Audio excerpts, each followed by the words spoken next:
Hey, try this emoji game in your virtual class to review a topic. It's fun and needs practically no prep.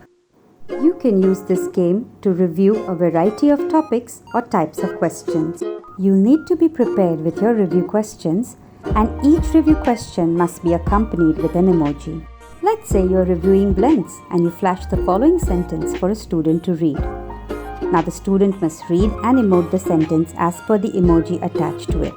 In this case, it would be, "Oh, can you grab that black smoke?" Oh. Or if you are reviewing seasons and this is your question, the student's answer would be, "Summer, winter, monsoon, and spring." If you would like a game of chance, you can print out few emoji cards to pull out of a bowl, or personalize a wheel spin with emojis too. The possibilities for adapting this game to suit your needs are endless. Join us for our Game Mode On webinar on 24th April at 5 p.m. to know of more such games to make your virtual classroom fun and interesting.